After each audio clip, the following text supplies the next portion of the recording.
we help people brand things. Like, it comes from a belief of great design for everyone. If I'm going to put my company's logo on something, I want the recipient to be really excited or proud to put it on. And that is like how it looks, how it's been designed, how it feels. It started in the print world, and it kind of brought more luxury print techniques, like what we would call lux, but it's kind of like really thick, beautiful print and substrates into a mass market audience. Sort of introducing AI for your customers to be able to interact with the brand. We use AI, we use tools, we love technology. At the heart of MOO is technology to do more. But on top of that, having that kind of real human side of the business has really helped get across those real connections.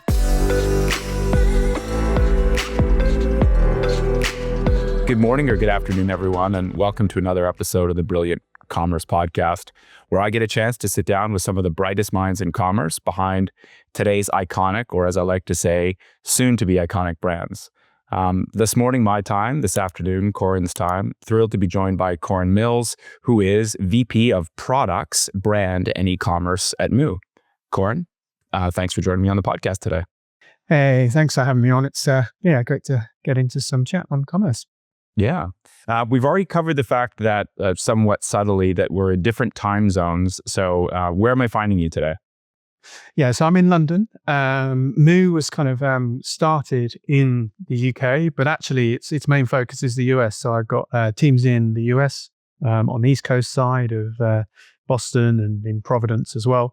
But we've got a big kind of headquarters as well in London. So it's nice to kind of experience two worlds. So yeah.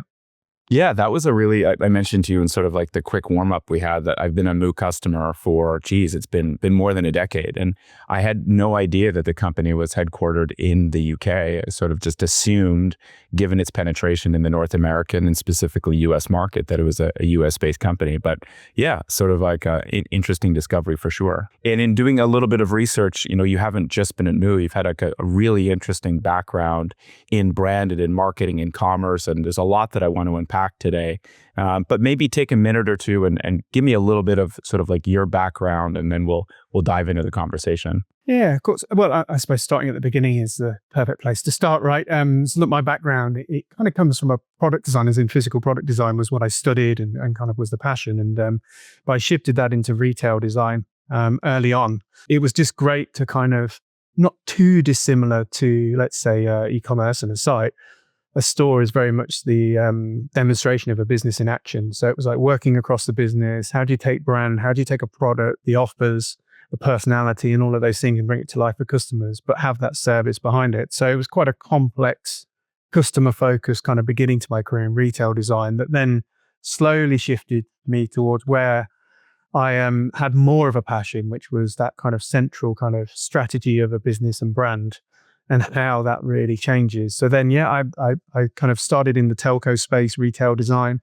I sort of like US wise is brands like T-Mobile, but also other brands like now in in the UK, which is a bit of a wider offer. But I shifted quickly into brand in general, a global agency called Wolff Olins. And I did that for a number of years. And my job was actually to be the client in the agency. So it was really nice to kind of bring some of that kind of experience. And it was like, 4 or 5 years of just being a sponge of soaking up all these different sectors, from art to kind of big e-commerce brands, insurance, finance institutes. So yeah, but just got a chance to work with the Googles of this world, the Axes of this world, but also these like small galleries that are trying to change something. And at the heart of it was strong brand strategy brought to life with a strong visual design that worked with a business's kind of unique offer. And it was bringing those things together and helping clients do that. So I did that for a number of years, and then an opportunity came up. It's in the US, there's obviously there's Best Buy, but in the UK there's a very similar brand called Curries. It was cool. It was around 11-ish brands in total. So there was a huge job there to kind of transform that business into a singular brand internally and externally for customers, rather than having these 11 brands all across service and all these different offers. And so I took on this rebranding project for a number of years, where I also along the way picked up things like advertising, marketing, social, and did then. And yeah, so that was like a nice challenge. Finished that rebrand, did a few years of the advertising campaigns, and thought, what's next? And that's where e-commerce kind of came in. And I worked a lot with digital teams over many years, and particularly with rebranding. That whole world had shifted from the beginning of my career to the end of the rise of e-commerce. And so this role at MOO was a mixture of the brand, a mixture of the marketing, a mixture of the experience, and then the digital side and e-commerce. So it's been great to kind of join MOO, a brand that believes in design and the power it can do, and then kind of how I can help shift kind of the marketing, the branding, but also the e-commerce side of things there. But yeah, so it's been great to be at MOO for the last 3 years, actually. Wow, time flies, huh? I mean, that's fascinating background for sure. I spent nearly 20 years in agency, and we did a lot of sort of physical product design and brand design, and then sort of grew up in e-commerce. And so there's an awful lot that I want to get to. You gave us a little bit of a background of MOO, but maybe sort of like tell the listeners a little bit more, like, what is MOO? What would I expect to find on the MOO website? I bet a lot of folks have ordered from the site before or received product from the site before and didn't know necessarily where it came from. Yeah, exactly. And that's kind of one of our strengths, is that like we're actually a B2B brand. That's what we do.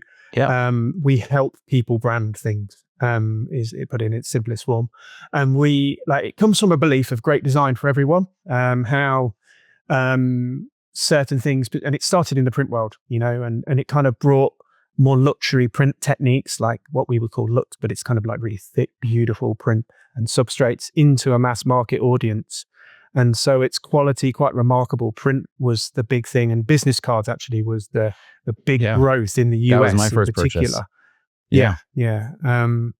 And then it's kind of grown exponentially. And as you grow, we're kind of looking at other areas. Business card market is surprisingly, you'd have thought, like, obviously COVID was a big wobble, but it's kind of strong. But it is a singular platform, and you don't want all your eggs in one basket. So over the last, and one of the reasons why I joined MOO is basically at the heart of MOO office is helping people brand, bringing brands to life. And so we've looked at wider than that. So from obvious print stuff like postcards, we're going big in stickers at the moment, for instance, got a load of products that are launching there. But it's also notebooks, planners, water bottles, etc. So branded merch, I suppose promotional products, as the US would say, right? So yeah, it's been nice to kind of take the success story of the print, which is that kind of bringing the quality to a wider audience, and then apply that in new spaces. It's been a nice adventure over the last couple of years. Yeah, and I think that the quality as the through line is really interesting. I mean, there is this unfortunate and also fun category. I mean, in the United States, we would call it swag, in Canada too.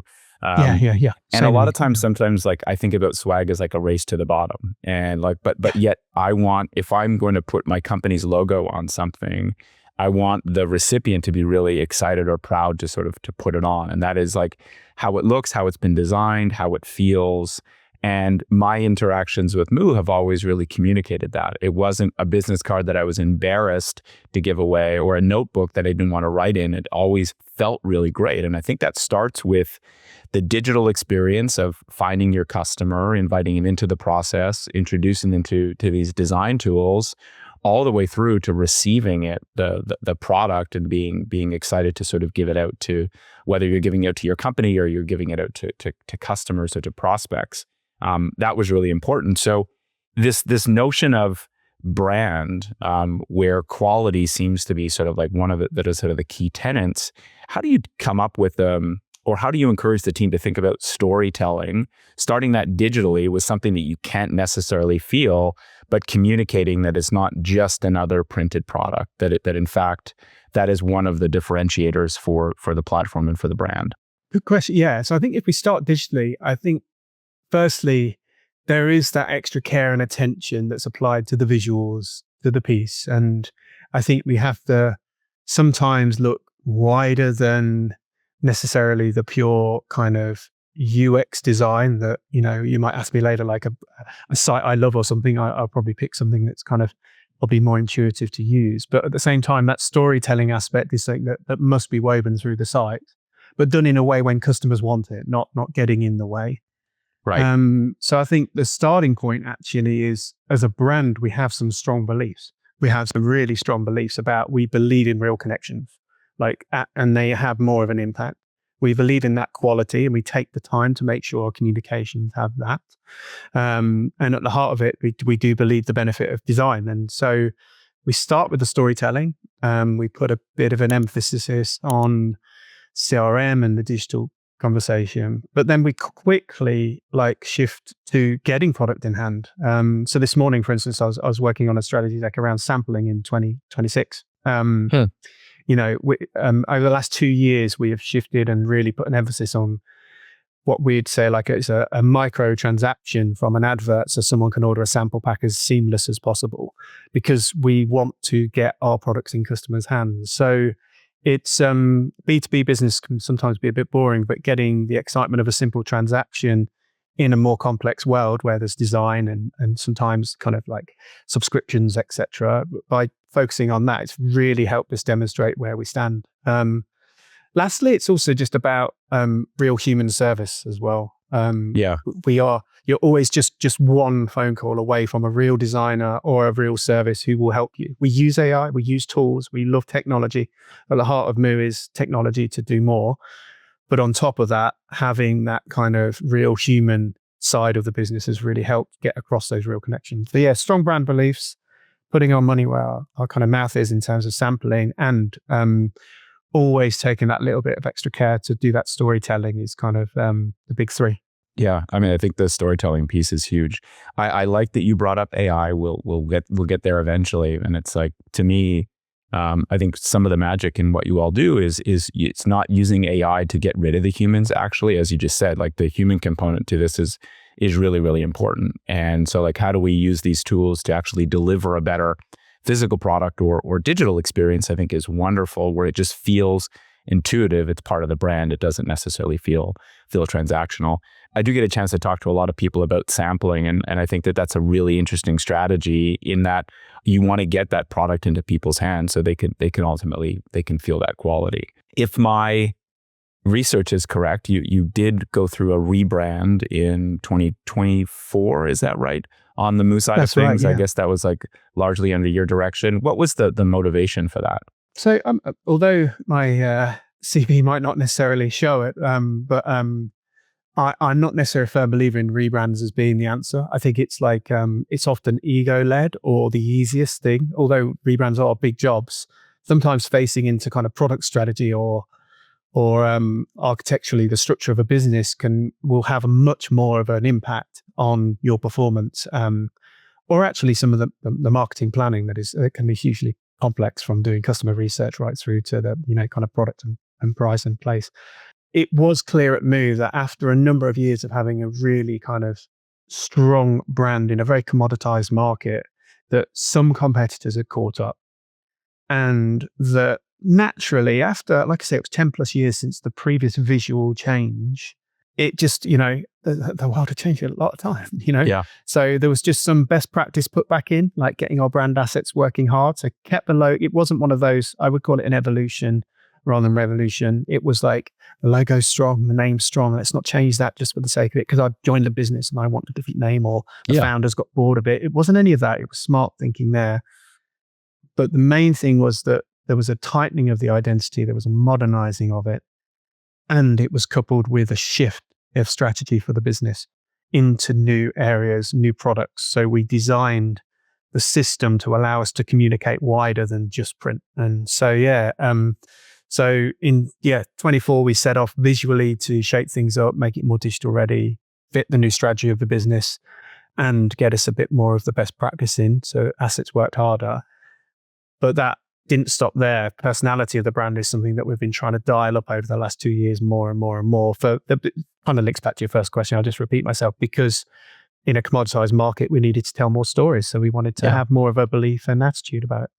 Yeah, I love that. I mean, so much of what you hit on too is it can be an internal tool. So externally, our customers that might read a different story or get introduced to a slightly more nuanced personality, but it's still the MOO that they know. But internally, it's this opportunity for us to refocus and to look strategically and how we're going to roll this out and and what are the different assets that we ultimately want to leverage. And I would imagine in this instance, your agency experience, being able to to go in and to understand and then deliver a system and then ultimately help the teams to deploy it must have served you well here.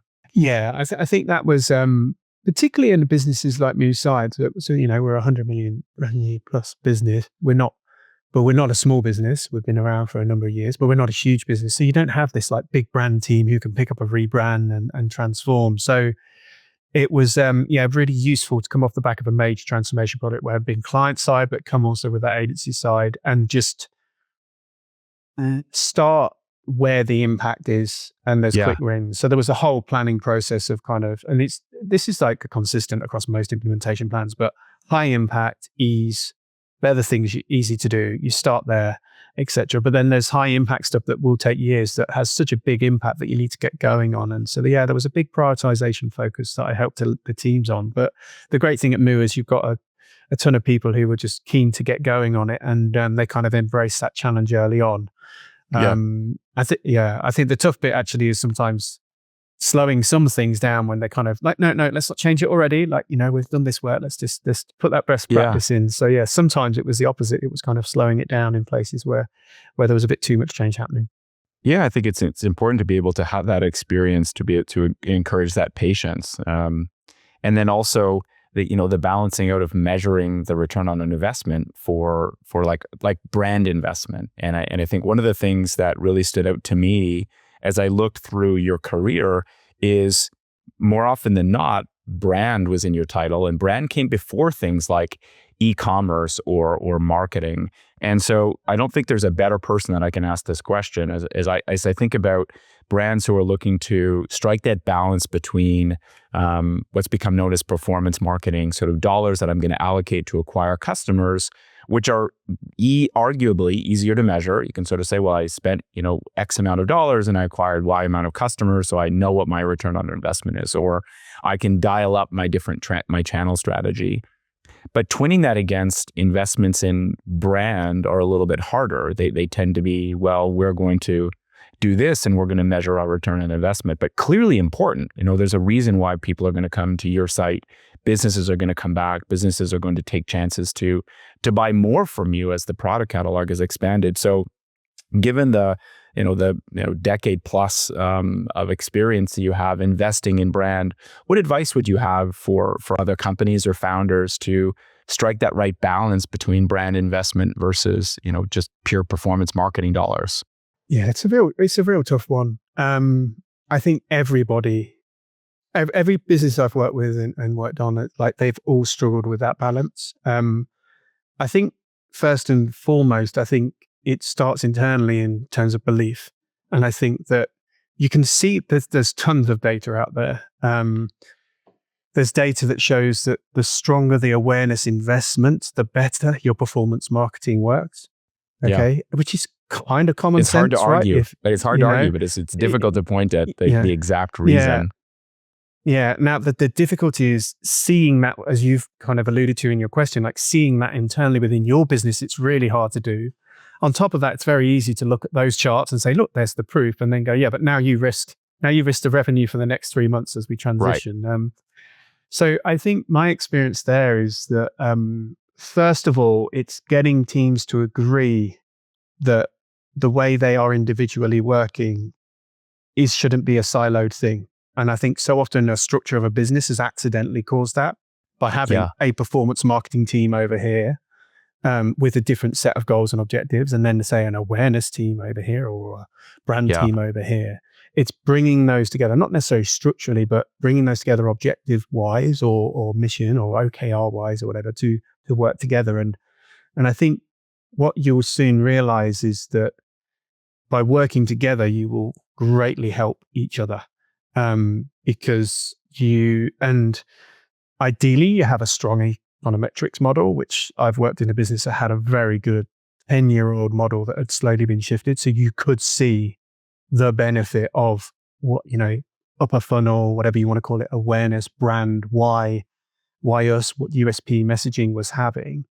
But even if you don't, to me, it just paints back to common sense. It's like if a customer doesn't know who you are or what you believe in or offer versus your competitors. So even in the most cutthroat end of the funnel market of, I don't know, search, like any ad, and you're sweating those numbers for those little percentage point improvements on your spend, surely it does make sense that having a brand that someone knows and is favorable to will add to that. It's, and the best example was actually, it's an old example now, but McDonald's was, they found great success in performance marketing on 99p cheeseburger. And it was, they were just running that advert and that 99p menu and things like that. They were running these kind of campaigns, and it's not quite that simple as 99p cheeseburger. But the point was low value, cost food, good performance marketing, working well. Great. They ran that for years, but they were finding the performance of that was drifting down. And that's because they'd stopped investing in explaining why McDonald's, their brand. And so they shifted and they did that. And what did they see? They saw the performance marketing went up because they started investing in restaurants again from an experience point of view. They started to message around, I'm guessing it was US cattle, but in the UK it was UK beef, etc. They started to localize message. They started to talk about that why McDonald's. And then all of a sudden, the performance marketing team have all of a sudden got stronger performance. The awareness is working. And so, so I think keep it simple. I would say the starting point has to be your structure of your business and who you ask to do that task. And just that belief. A side point is that, and I think the thing where people get stuck is the data is key, but if you try and judge, often what happens is the performance marketing data looks like it's more robust and easier to view. But deep down that PPC search, that's scooping up that last click methodology that most people still rely on through the government because it's the easiest. Deep down that no one just searches a brand randomly and goes that way or a specific piece. And particularly in today's AI world, it's going to be even more important. So I think there's a false security with those numbers that those teams don't like to admit to. And getting people to admit to that first is an important step as well. I being think open to change. Really, really, really insightful. There's this false sense of security, and it's but we know, we've been consumers for forever, and there's that connection, and I think it's being able to trust your gut. And I think about some of the brands. I mean, I use the term iconic brand all the time. Those brands that I want to, most be associated with are the ones that I think do a great job of storytelling. They're the ones that take chances sometimes on these crazy campaigns, and I applaud the courageousness. And I was like, yeah. They're out there and they're not always going to get it right, but they're investing in getting to know me more and me getting to know them a little bit more. And so sometimes I'll just put more trust that the actual product that I'm going to get is just going to be a better experience. And if I feel like I'm just being targeted to, that moves me further away from the brand. If it's always about promos or always about sort of following me around the internet and compelling me to make a purchase, I'm not interested. Tell me a great story, ship me a great product, invest in performance marketing to get that story out there. Like I love when brand teams work together with those teams that understand how to leverage those channels to get the message out there. Wonderful use of bringing organizations together and collaborating. But I want to see more investment here, and I think we're going to. And the other thing that you sort of hinted at was this notion of AI or agentic commerce. So, we if we believe what we're reading, there's going to just be agents that are running around doing all the shopping for us. I think it's going to be more akin to sort of personal shoppers, where I might sort of hint that I want something, and then suddenly an agent's going to propose 5 or 6 different options for me. Well, then I'm going to quickly make decisions. And I think the way that I'm going to make those decisions are based on the relationships I have with those brands. Like, oh, I just saw this campaign. Of course, please choose that one. And then boom, the agent is going to finish that transaction. I don't think it's going to be as automatic, or I hope that the purest consumer in me, the one that loves to discover brands and interact with brands, I hope I'm still involved in the loop. And so I think more than ever, we're going to see not brands coming back, but I just think people finding the confidence to be able to sort of say, we have to invest in both. It's not just about acquiring customers or retaining customers or growing their share of wallet. It's we gotta twin that with the right investments in brand, and sometimes that's a rebrand or an evolution. I think that's absolutely crucial. I think if you look at, I'm going to go off on a slight tangent, but if you look at, say, direct mail, they say printed direct mail, it Also making a became comeback. well, exactly, but it became the lowest in the past before this digital kind of revolution. It became at the start of the digital revolution of like kind of marketing and that side of things. It became the no one really wanted to work on it. Cheapest design, cheapest substrates, make it cheaper. And who'd have thought it stopped working because it was just promo. It was not interesting. It just ended up, and I honestly, like, that wasn't because that medium was wrong necessarily. It's because of the value and the production put into it.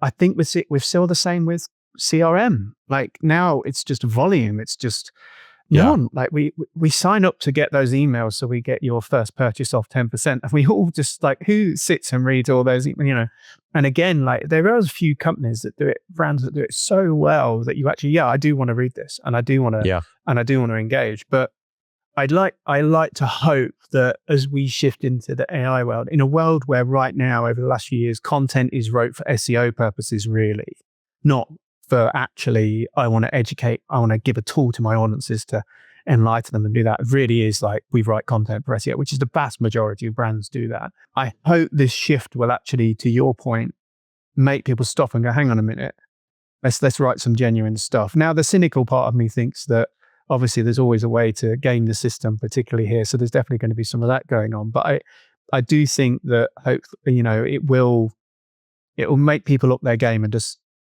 make them kind of stop and think, am I just doing this from a convenience point of view, or am I doing this genuinely because it's the right thing to do? I mean, I think upping the game is key, and upping the game does not mean just leveraging tools to produce a bunch of generic content. Like that's not accretive to a brand. I think it's sort of, how do I use these tools to be able to create content that's really going to be resonant to agents? Yes, but agents ultimately are representing humans, and so as long as we keep the human in the loop, I think we're going to be okay.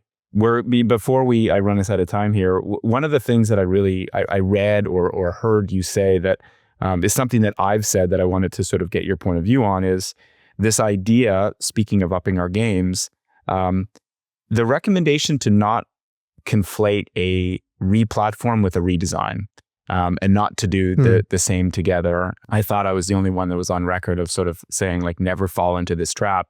I know it's tempting when you're going through a rebrand or a sort of a redesign to think about changing the underlying tools or vice versa. So as someone who has that agency experience and has a ton of experience going through these brand evolutions and platform changes, what advice would you have for folks who are looking at adopting some of these tools to sort of make sure that you stay really focused on achieving the outcome you want and not allowing the project to like blow up in scope and ultimately affect the end result? Yeah, I think so often what happens with transformation is you join transformation together, and that's kind of what you were just alluding to, and I was saying I've said in the past about. And I've worked in a business where people have kind of tried to join a replatform and a rebrand together, and you're basically asking in short, potentially an agile ran front end, back end, very complex kind of project, joining that to a company wide, because it is like a brand is every part of the business, basically waterfall led project together. Yeah. And of course, it's going to be pretty hard to keep those things aligned and on track and on time. And you will end up dragging one behind the other or just causing more chaos. Now, imagine trying to kind of design and replatform a system when the system you're using itself is being designed, from a UX visual point of view. So anyway, I think from my point of view, the heart of replatforming normally brings simpler to update, easier to design, easier to kind of bring to life. Because like the best practice that from a front end point of view of a replatform and the back end side will be a better customer experience, more seamless, more convenient, and naturally within the design itself of that front end, you need to have digital guidelines. But the flexibility that new platform brings in means you don't have to join it with this rebrand. You can actually get the rebrand out the way, or you can save it, get the replatform out the way, and then apply it afterwards. As long as now those products can be running at the same time in the background in a company, but those deadlines should not be mixed, in my opinion, because like I say, you're going to be you're going to be struggling to align them. So yeah, I think my experience is when it comes to cross-functional business-wide transformation, don't try and join them up. But you'd, like I say, you can behind the scenes be having really good collaboration between the teams who are both working on them. So whichever one goes first is ready for the one that's coming second. Yeah. I love that advice. And I'd never thought about it as the potential conflict between an agile process for sort of a digital transformation with a waterfall process for maybe sort of like a brand redesign. But I think that there's something really interesting about that. And I obviously encourage people to, if you're going through digital transformation, get through it as fast as you can. And like the best way to slow that down is to throw a redesign into the mix, or vice versa. So that's super interesting. There's also the complexities of like knowing what's working and pieces like that. You know, if you change too many of the fundamentals, it's very hard. How do you know? How do you get signal on how things are working? In a test and learn environment. Yeah, exactly. You know, for all you know, it could well be some of the cosmetic change that's actually happening and it's changing strategy. And like I say, I think just to go back and re-emphasize the point, often what happens is when you do take a rebrand and put it into a digital transformation, that's all that's happening. There's no substance to that rebrand. It's just a cosmetic job. That is not healthy. A rebrand should be linked to a strategic change of the business. So that's even more of a reason not to link those two together. Yeah. And I like this idea of like, how do we measure the effectiveness? And I the other thing that I'll encourage brands to do or to think about is to have conviction too. Because I mean, a lot of times I'll see early on in a rebrand process, maybe you're not really getting the results. And so yes, we want to listen to the feedback and we want to incorporate that feedback. Sometimes we have to trust our gut. You know, why did we embark on this mission and how do we see it all the way through without being stubborn? I mean, if the market isn't responding well to it or the customer is not resonating, then you need to adjust, but you can't panic either. The first time you sort of see it go the other way, you can't undo it all. And so I think it's having that wherewithal, that experience to say, okay, what is the data telling us? What is the feedback? How do we adjust? But remember what the goal of this process was. It was to move us forward in this way, or to educate the market about this change that we're sort of embarking on. And that's, I think that just takes experience sometimes, experience and confidence. Yeah, I couldn't agree more.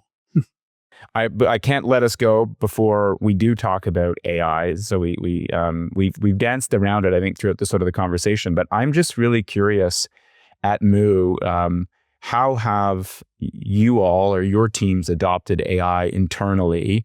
When did you get started on this mission? And are you really sort of realizing tangible benefits in the form of maybe more creative expression or efficiencies? And then bonus points if we can talk about how you're thinking about sort of introducing AI for your customers to be able to interact with the brand. So I think it's an interesting one, isn't it? Because we talk about AI and this is an obvious thing to say, but it's, you know, right from the last probably like 10, 15 years, it's been a part of any process that involves any form of digital, be that Adobe Suite has had Photoshop basically doing it in a manual thing. Now, obviously the big shift is that kind of intelligence that sits behind it. The clue is in AI, you know, the second letter. And so I think there's a lot of like false stuff going around at the moment that is still good to do, but isn't strictly speaking AI. And that's just like tasks are getting a bit better and simpler. But MOO, like our belief is that there's nothing like, we believe in technology, as I said before. So we're not an AI averse at all. I think what we are adverse to though, is not kind of losing those benefits of real connections. And, you know, we are exploring ways that we can use those tools to improve those connections. That's been the starting point for us. So be that the sales team, like the research they would have to do on a customer, because we call it a sales team, but actually they're account service, right? The customer, they like the research they need to do there to help them to, I suppose, in a hot cross sell as well, but to really kind of empower them. That's hours and hours of work. All of a sudden, that's the sort of thing that's becoming much simpler and easier. I think the other big use at the moment is, and we are all guilty of it, everybody creates so many documents in a business, and there's financial planning, there's data, there's this, all of a sudden you have that ability to scan and jump through documents and get the latest piece there. So I think that's incredibly useful in any medium to large size business, is just to have that kind of, and that's where we're particularly empowering teams at the moment, is that ability to have that assistant with you who's doing that research either externally or internally within MOO. And that's where AI is proving really useful.